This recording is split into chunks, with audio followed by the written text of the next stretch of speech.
So today with Eric, we talked a lot. We talked primarily about relationships of trust, how to build them, how to form them, how to retain them, and how to be the person that gets invited back to the next meeting and the next meeting and the next meeting. And pretty soon you're invited to everything, which is kind of where that's how you know you're successful. Also, a really interesting concept about how to manage and deal with and plan for the experimentation of the edge. And I think that's really timely given where organizations are today with AI. Because I think a lot of technology leaders and organizations are struggling with where do we mandate, where do we impose, what do we corral? Do we corral? It's an interesting time in the world of technology.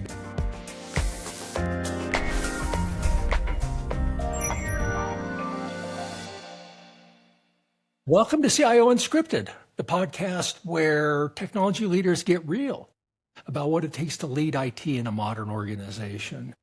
We're joined today by Eric Hawley. Eric Hawley is the Chief Information Officer at Utah State University, a Woohoo, go Aggies. Reasonably sized university and an R1 research university, which has its own distinction.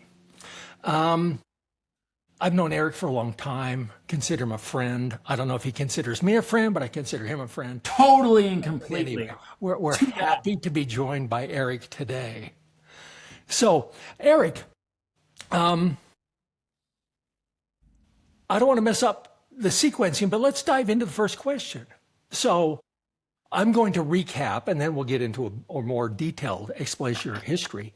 Totally. You started in IT as a student at Utah State University many years ago. I'm not going to say how many years, but it was, right after Al Gore invented the internet kind of time frame.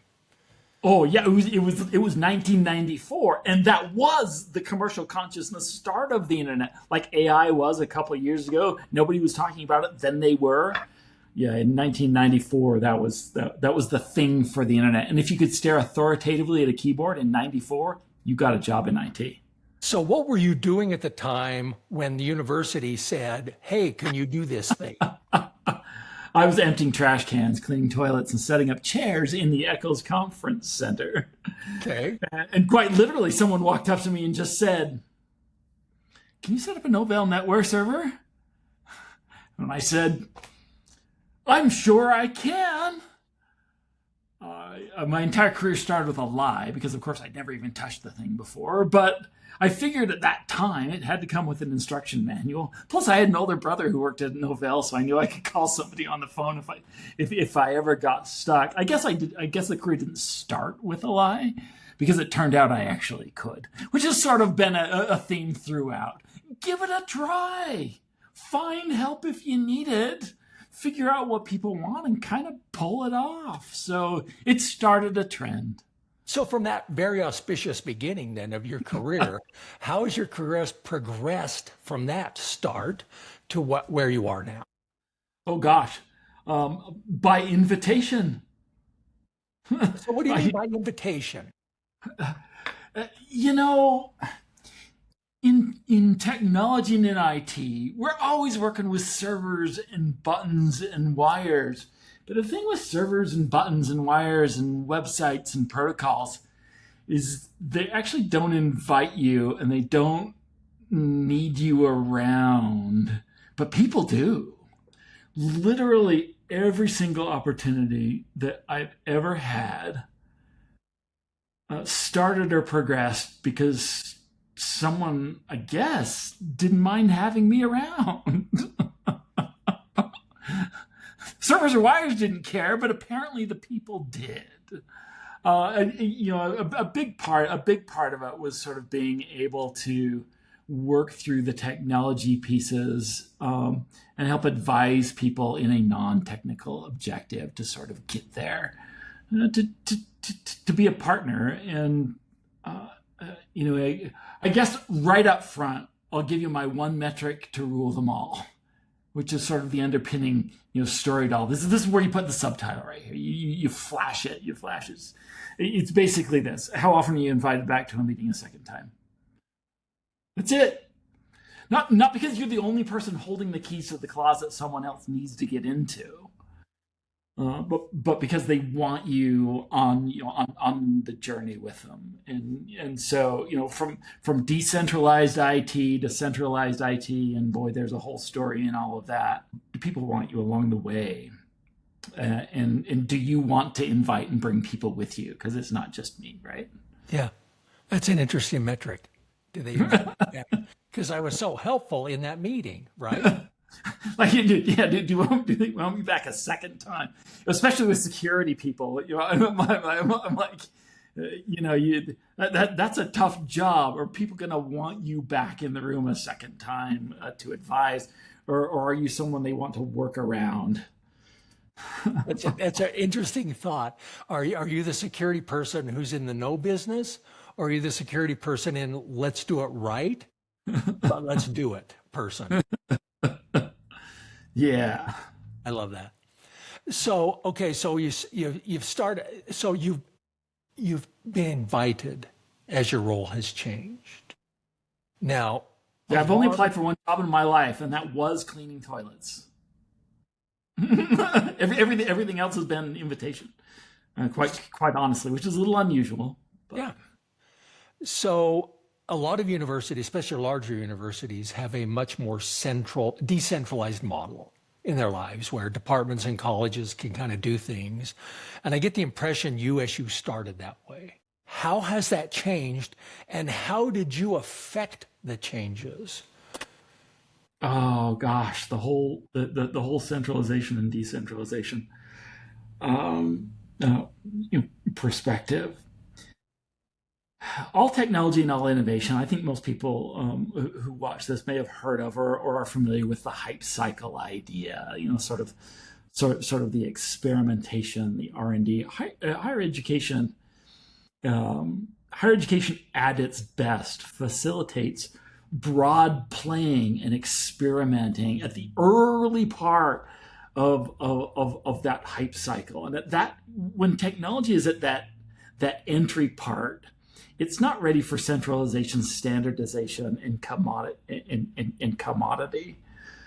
And so a lot of these things begin in higher education at the edge. There's a small research group or a college or a department or a program that has a unique edge need, and they'll look at technology and tools and say, or programming languages and people, can we build this? Can we try this? Can we do this? And it starts organically, like a weed, out in the field, and before you know it, you've got 154 separate and uniquely managed email domains. At Utah State University, because everybody sort of started, oh, this is cool and this is cool, and at some point, wow, everybody's doing the same thing, but completely separately.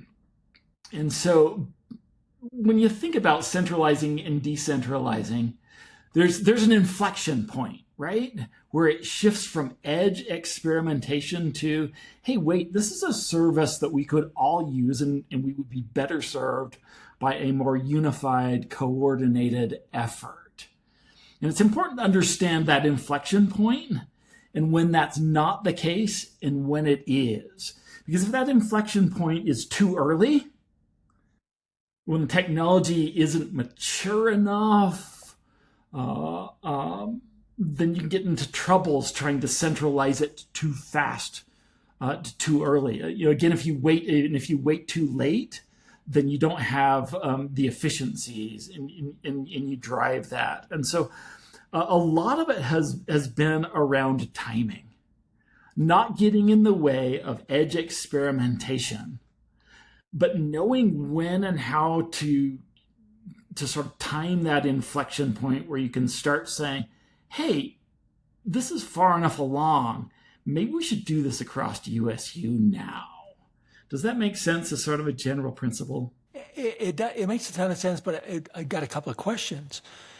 How in a large decentralized an organization fairly large that is doing this experimentation to the edge, how do you become aware of enough of what's going on to know it's getting to that inflection point?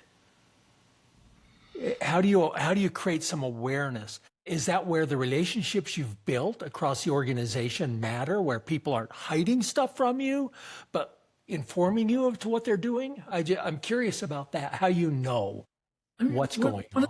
One of the absolutely cool parts about being in higher education, and one of the challenges and opportunities, is the massive breadth of stuff that's happening here. Hundreds of departments, everything from spider silk knee replacements to electrified roadways to Department of Defense spy stuff that nobody can talk about. You get around and get to know units and unit leaders and get them to tell stories. Niel, you're so good at finding people and like bringing people on things like this and just hearing what they have to say. Go talk to people and hear about what they're trying to get done. Not the IT technical stuff. What software are you using? What tools are you using? Nah, none of that stuff. What are in your dreams? What are the cool things that are going on? Spend some time to go talk with a college, talk with a unit. That listen. Just talk with people. You kind of figure out what's going around and what's happening and where you can help them achieve that. And then they're like, oh, hey, I know this guy. And I guess that ties back to the other point where if you're curious like that and helpful like that, that's how you get invited back to talk to them again, right? Yeah, and it's not because of there's here's the other bumper sticker: no such thing as an IT project, right? Somewhat facetious, of course. Yes, there's technical work to be done, got it, but all of that should achieve a human objective. Or a business objective. And if you can be curious and understand that and then say, hey, I know some people, or maybe we could help do this, or what are you doing over there? Wow, that's cool. We don't even offer that centrally. Last thing I'm going to do is get in your way. Let me sort of watch and see how I could help. Maybe at some point this will be cool enough. We could, we could scale this and let other people do that. So be curious, create relationships. Don't get in the way of edge experimentation, and offer help. Is there another side to this though, where things get to that inflection point and you're going to standardize an offering?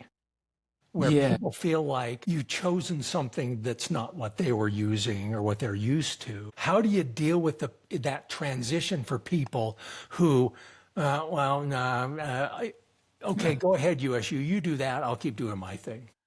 There are 17 million ways to solve a problem. I'll mention at least two that you can take on this. So we'll use something as stupid and non-strategic as email in this situation. When Utah State University had 150 some odd independently managed email domains, at some point it's like, you know what, this is not differentiating. Any email system can sort of do any of this.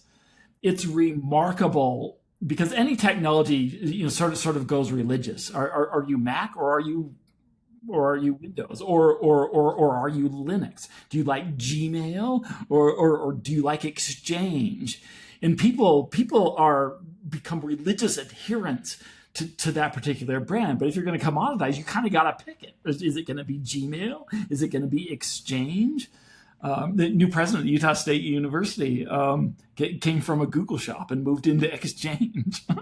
It's like, oh no, we're forcing someone to change their religion, and in that case, someone is going to have to change. In the way I've worked at it is I don't generally start with the biggest people who don't want to change, but there's a path where that may not be a bad approach. I think, Niel, you may have taken some change approaches where you start with some of the people who are most opposed to it and bring them over. So pick a starting point. Work with the people. In the case of email, we worked with the people who sort of understood it and got it. And when we got to sort of the 80%. It was harder for the remaining 20% to hold on because their justification for not joining had been solved in the discussion with the other 80%. And they started running out of excuses. So we left the biggest, angriest, ours is the most unique problem, to the very last, because by the time we got to them, our systems and services maturity were enough that those excuses had been done. There may be a call to do it the other direction. Niel, would you argue for the other direction? I think it's very situational. I've done it both ways. I tend to look for a soft beach rather than a hard beach. That's me too. I would say I choose a hard beach just because I like to reduce the number of casualties, right? I've chosen a hard beach a few times because I thought the situation required it and it was the right approach. But how did I know it was the right approach? Because I had relationships with everyone and kind of knew what would work. I don't think you can separate knowledge from the decisions like this. But in general, I always like to take land on a soft beach rather than crash into the cliffs. It's hard to recover from a crash into the cliffs. Full agree. And at some point, and here's another inflection point. Maybe we'll call that the theme of this interview. At some point, there's an inflection point where IT is no longer the advocate, because the first 1, 2, or 3 that have bought into it see clearly the advantages, and they become the advocates. And it's easier for peers to convert and talk with peers than for outside IT people to do it. And sort of to that point, always at Utah State University, I've tried to be involved in the real business of why Utah State University exists. And that's been sort of key to the change here. We're involved in teaching and research. And so when Stan Albrecht offered me the CIO position, 15 years ago this July, I told him I wouldn't take the position unless he let me keep teaching a little bit. Because I wanted to be involved in the real business of Utah State University. Drink your own champagne, eat your own dog food a little bit, because it's so much easier if you're faculty or with students to say, hey, you want to try this new thing? Hey, what's your experience? Rather than some IT punk who isn't seen as a researcher or as a faculty member trying to teach a faculty member how to teach differently using technology. That becomes a hard beach because you aren't in their context. And so finding a way to get out of your tech shoes a little bit and getting into the real business of why the group whom with you work is there, one is both fun and motivating for me personally and professionally, but it enhances change management. Yeah, I agree. Yeah, it's, we could spend a lot of time on this topic of creating relationships of trust and what it takes to create relationships of trust, and really how relationships of trust are just this incredible lubricant that makes everything go better. If they know you understand their lives and care about their lives, they believe that because it's true. It's really easy to say, have you thought of this? Yeah, when you look at communities or groups, my wife and I, we cycle a lot. We always have.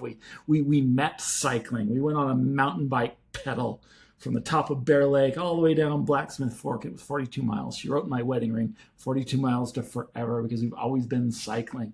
When you find some common interests, even though we're very different people, or you find a common community, some point that you're working together on something common, you can find second, third, and fourth things to work on, and that community grows. What's the common point as a technology leader between you and the business units that you support that isn't just IT? If you can't answer that, you're kind of no offense, a VAR. You're selling stuff with a catalog, and people are like, "Yeah, I don't want to take your meeting." It's I myself have gone through several centralization, federated, decentralized, and I tell me this is my favorite. But now you're helping a VAR. Yeah, and this is my favorite consultant joke. You hire a consultant, they show up, they say, Eric, are you centralized or decentralized? And Eric says, we're centralized. That's your problem. Pay me enough money and I'll decentralize you. Okay. Then I come back a year later. I say, Eric, what's your biggest problem? Well, we're decentralized. That's your problem. Pay me enough money and I'll centralize you. Yeah. Yeah. But it's The answer is there's a reason for both, and don't mess it up. but it's interesting just the dynamics of centralization, decentralization, federation. And I really like your approach, this concept of experiment at the edge, and then at some point, the economics, there's a rational business reason, not a technology reason, to standardize on something. And then you still got to decide the support model. Do we support that in a centralized way or a decentralized way? Because you can standardize without centralization. And can you still provide some choice in that? Exactly. So I don't want to lose it, but I want to come back to it. So I'm thinking about this edge innovation. Now, apparently, there's something around called AI. I'm not sure what it stands for, but it seems to be a thing. So from a university perspective, how are you approaching AI? Because I'm sure you've got researchers doing AI research. You've got researchers that want to use AI. You've got a university that wants to use AI, both for operations and for education. So how does this edge experimentation work with something like AI? It's been interesting. When AI came out, the first thing institutions, and by institutions, I'm sort of thinking the overall bureaucratic governing body of institutions are like, we must have an AI policy. Give me an AI policy. Can you imagine 1994, the internet is now commercial, and we're like, we need an internet policy. A policy that will govern the internet. Neil, you're laughing because it's preposterous. How many of us have an internet policy in 2026? What is this thing? It would have been a horrific mistake in 1994 to even try to fully standardize or create this comprehensive internet policy, because we freaking knew nothing. We were 2-year-olds on what could or would happen in the world of technology. I submit that we are 2-year-olds every dang week of the year in technology. Now, eventually we figure stuff out, and that leads to some maturity. And so, if we have an AI policy, then maybe the AI policy should be, don't be afraid to try it out. Maybe the policy is, go try the stuff and have an objective in mind, and measure how this helps achieve the objective or not. Maybe the policy should talk about where the accountability is. I've used a phrase before. The civil engineer doesn't get to blame the calculator when the dam breaks. The accountability is on the civil engineer, not the tools the civil engineer uses. Civil engineer, be creative, find cool new things to solve your problems better and faster. Be bold, teach a researcher, try AI, but recognize the accountability for the output is yours. So if that's the policy, great. The accountability for great teaching is yours. The accountability for great, sustainable, compliant, secure research is yours. And don't be afraid to try AI. Let's talk about how we can experiment, use it, and not blame AI, but do the critical thought so that we know when it's working and adjust in an agile fashion. So any policy should support and encourage the experimentation at the edge towards the human or business objectives in an agile way, and make sure people understand where the accountability is, so that people just can't blame the tool when AI hallucinates. So let me think of an example. So, and maybe this is a poor example, but people are going to try different things, right? They'll try Copilot, they'll try Claude, they'll do whatever. Yeah, And different at model. some point, there will be some level of critical mass that says we validated how some of us can use this. Sure. Is that when you step in and say, this now becomes a service that's part of our service portfolio as part of the technology team at Utah State University? Is that how Yeah. it works? I mean, there are all sorts of, what ingredient makes the cake, flour, egg, sugar, or water. The answer is all of them. And when we start listing the ingredients that contribute to an inflection point, one of us contractual negotiation and configuration. If we start offering an enterprise service, we can review and negotiate the contracts to make sure that we've covered HIPAA use, to make sure that we've covered FERPA or student compliance. If people are just swiping their purchasing cards and using consumer accounts, then that becomes an issue. And so, because I can see that carries with it a certain amount of institutional risk. right. And so evaluating risk, contractual, and compliance drives towards an inflection point towards an enterprise service. But it doesn't necessarily mean, okay, which of these models are we going to pick? And this is the one model we're going to use, for AI, because these services are leapfrogging every week. And so deciding what centralization means, which is, okay, what should good centralization do to help people out? Faster, better compliance, more assurance of a secure configuration, even if there's choice in model, faster and easier to acquire and control costs. Ways that we can analyze and produce data to inform the next step towards centralization. Who's using what tools for what? Well, if we start offering distributed, varied tools centrally, give people lots of choice. Some people think centralization equals less choice. That doesn't have to be the case. We widen the choice, but then use that for central data collection to inform the next agile iteration of centralization, where we may say, maybe we don't need this tool anymore. Maybe we start, trimming these things down. Maybe we don't need Zoom and Teams and Google Meets and, as we evolve, maybe we can start standardizing over time, because centralization can drive data analysis to help think of the next iteration of what centralization may look like. Yeah, that's a really good point, because it's hard to pick a winner when we're in the cloud of dust phase. And we may be in the cloud of dust phase for a long time when it comes to AI.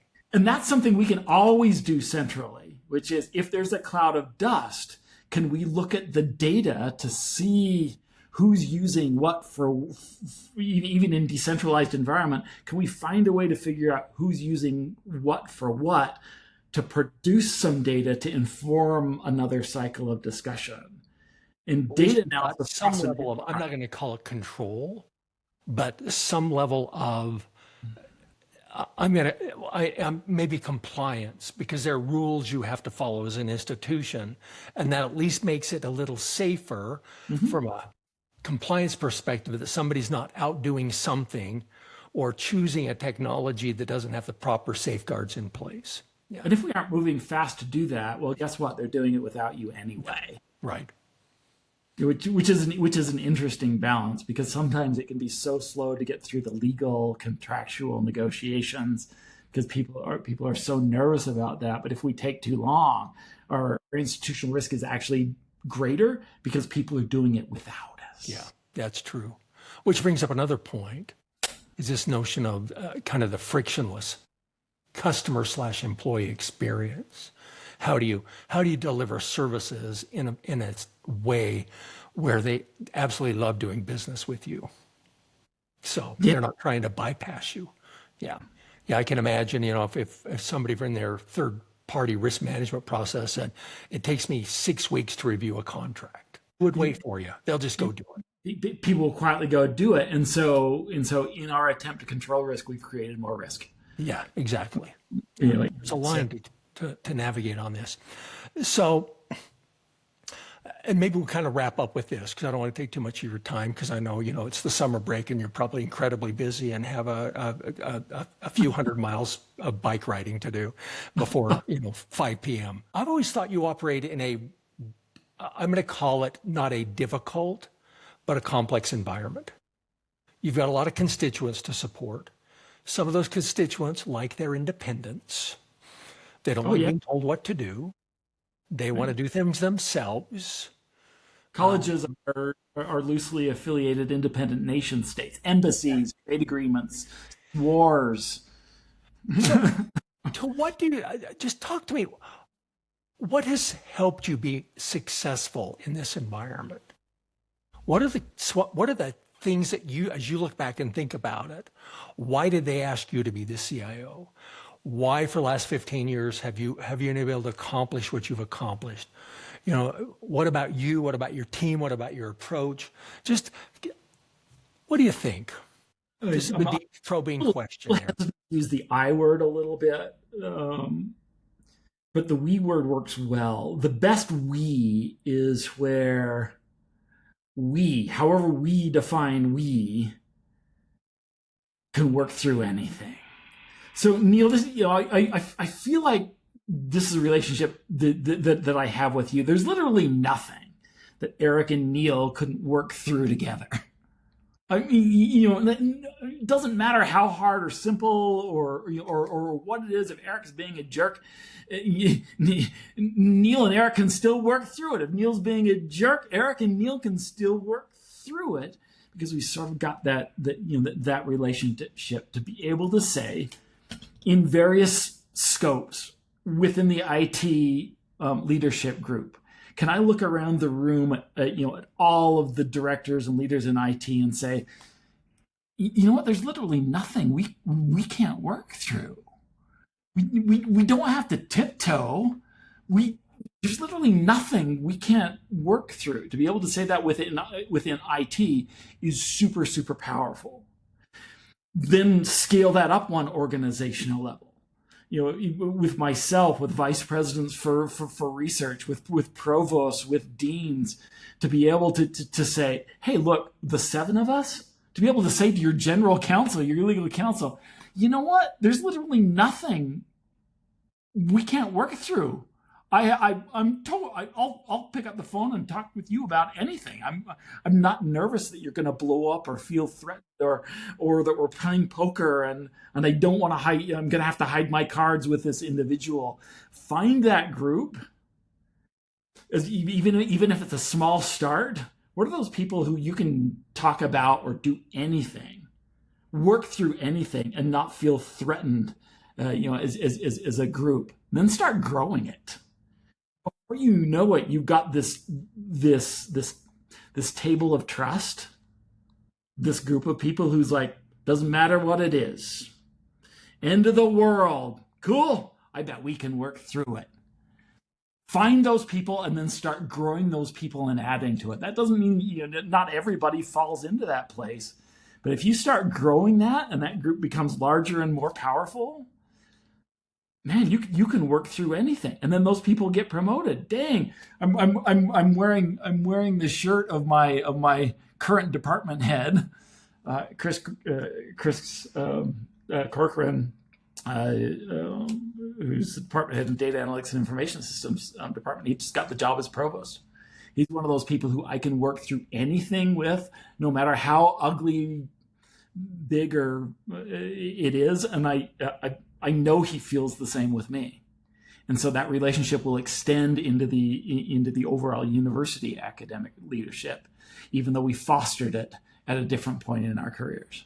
It's interesting when I think about that in the context of some potentially difficult conversations, those crucial conversations about, let's say, centralization or decentralization. But if you've got this relationship where we can work through everything, then you work through it, right? Without hard feelings, without acrimony, without people feeling like somebody won and somebody lost. That makes a ton of sense. Yeah, 100%. That's also the only place I want to work. If I don't have Yeah. Well, I'll go somewhere else. Fortunately, that's been the case at USC. So looking back 15 years, do you think that is why the university president came to you and said, Eric, they invited you? Eric, we'd like you to be the CIO because you had built that reputation, built those relationships, and built that approach. I mean, yes, I'd go back to those people and say, why the heck did you why did you do that? And do you regret it? Is this one of your, it's also being able to speak people's language, right? Nobody wants to be overwhelmed with the geekiness of IT or the inability to sort of translate that into human stuff. I think sadly, some technology professionals like to create an air of mystery around technology. They can hide behind the mystery of technology. And nobody wants to work with you if, how often are you invited back to a meeting a second time, and not because you're the only one holding the secret key to the thing they need. Yeah. That's mafia. Yeah, that is. They have to go through you. That's the Stockholm syndrome. Yeah. And that's not great for long-term relationships. That's not great for, we can work through anything no matter what it is. I also don't think it's great for just the ability to move quickly when we need to move quickly. That's right.